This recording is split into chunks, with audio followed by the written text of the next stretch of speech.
Okay, I'm gonna share my screen again. Mm.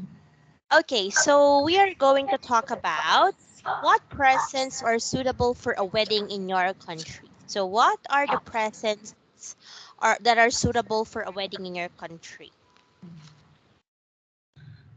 In my countries, during the weddings, friends and the people give present as money.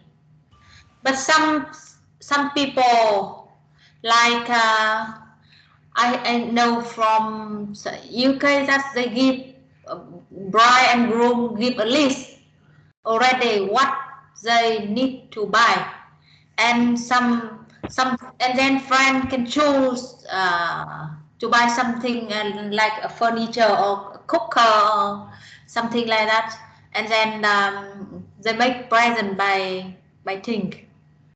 So it is both good with money for present and something for the souvenir.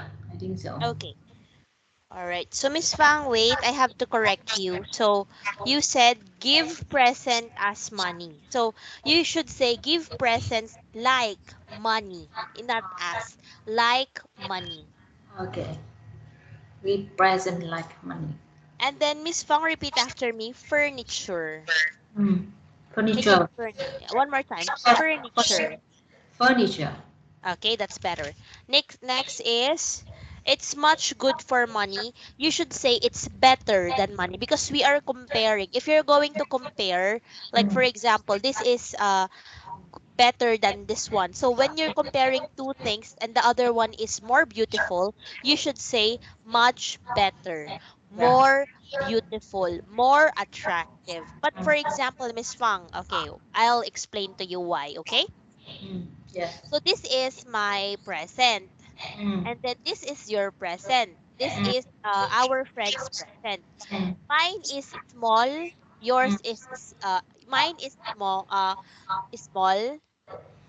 Small. smallest. Mm. Okay, That's smaller, biggest. and then this is biggest. Yeah. Okay, so as you can see, Miss Fang, when you're comparing something, you need to use comparatives. In grammar, it's called comparatives. Mm. Yeah. So in grammar, it's called degree of comparison. Yes. Okay. Yes. So it's very important, Miss Fang, that in the IELTS speaking, we know the difference of comparison. Okay. Yes. All right. So big, bigger, bigger. Mm. Okay. Yes. If there are two items, bigger, big. Mm. Yes. If there are three, big, bigger, biggest. Don't Mm. forget this, Miss Fang. This is very important. I will Yeah. keep on reminding you. Okay. Mm. So, Miss Fang, is it okay if I send you an assignment, degree of comparison, so you can practice this grammar part, okay? Yes. I'll just write it here. Wait.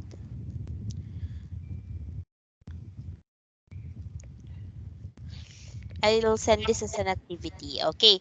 So next, Miss Fang, I really like your answer, but of course, your answer is very long, but there is no connective. You should use connective. For example, okay, Miss Fang, I'm gonna teach you something very important today. Okay. Mm. Yes. Wait. Don't touch that, Becky. Okay, so Miss Fang, there are only two connectives that you need. Okay, so number one is in addition to that, Mm. you use this adjective, you use this connective if you have already given one idea and you want to add more ideas. Yes. Okay, In so addition, adding ideas. teams idea. And Yeah. then next is in contrast. Mm. In contrast. This is what you use when you're comparing two different things. Like for example, negative and positive. So when they are different from each other, you finish talking with the positive and then you're going to start talking with the negative. You start your sentence with in contrast to that or in contrast. Mm. Yeah. So comparing ideas or adding. idea. An opposite idea. Yes. And then Miss Fang, another one is in conclusion. Mm. So for example, you have already given one idea, two idea, and then you're going to summarize your idea to make it complete. You use in conclusion, okay? So I am not suggesting, Miss Fang, that you used a lot of connectives. You will only need to use few connectives, but all of them are functional. You know how they are used. Because Miss Fang, the IELTS examiner will know if you just memorize the connectives. But Mm. if you show them that you know how to use that connective, you know when to use it, how to use it, and Mm. that's the time that you will get a high band score. Okay. So that is the reason why I'm just going to give you connectives that you're going to use. Okay? Yes. Wait, Miss Fang, I'm going to write everything because I prepared this lesson yesterday. Yeah, Yes. I Okay. prepared this lesson, very important lesson, so that we will be able to handle everything in the IELTS speaking. Okay, Yes. so what are the other connectives that you need to know? Okay, so in conclusion is to summarize your idea. Yes. And then the next one is, okay, those first, when you're getting, like, for example, when you're seeing a lot of points. So first, okay, and then first, and then secondly, Mm. thirdly, you need to know this, okay? Yes. When you're organizing your ideas, if you have multiple ideas, you use first, secondly, thirdly, okay? Yes. So far, Miss Fang, these are the important linkers or linking words that you need to know, okay?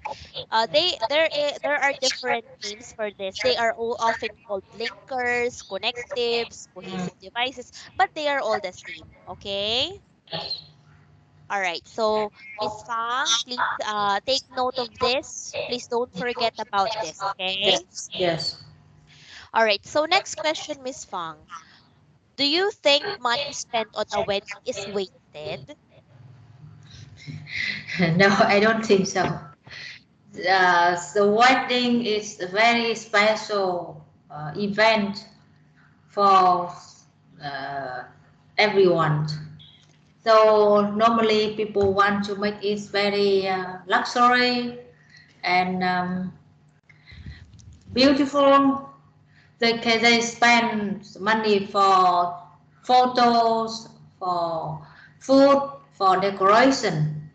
So it's good to see beautiful wedding.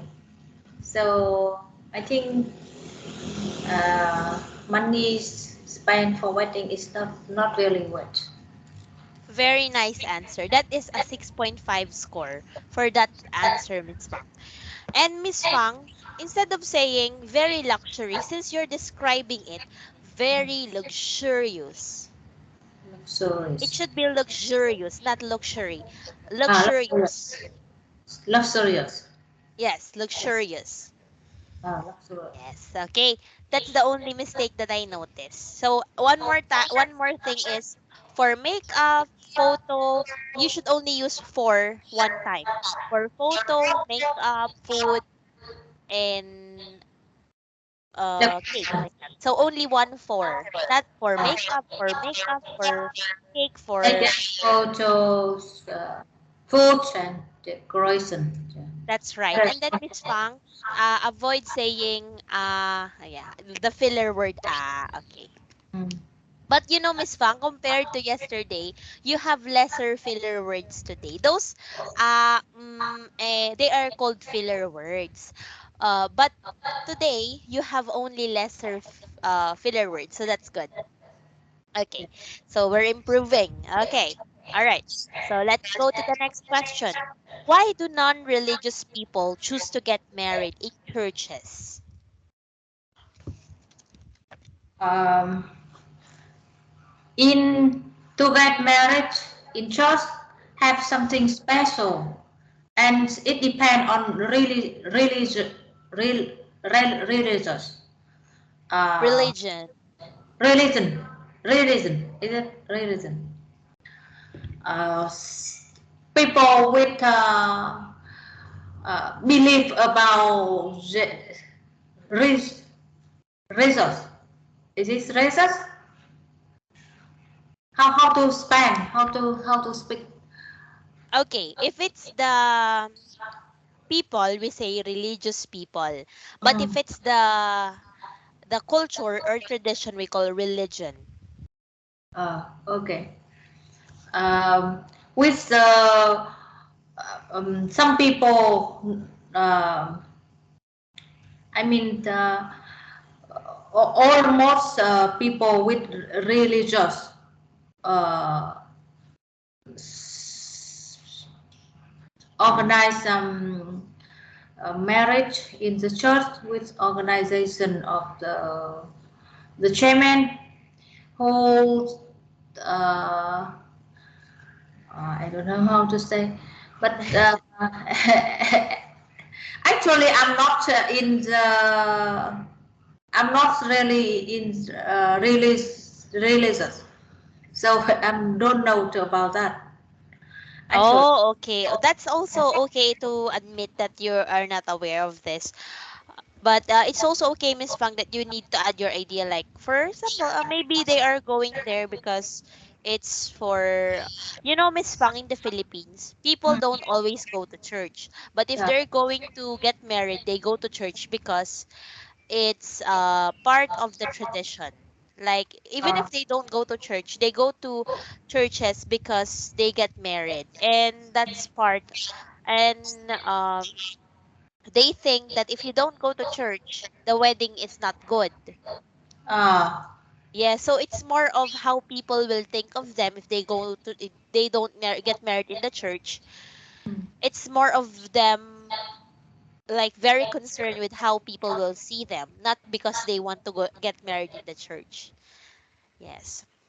So there so are two ways. so so who when they become lover, do they come to the church?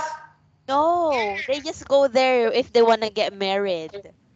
No, I understand, but some okay. Only when they no, I mean when they get married and the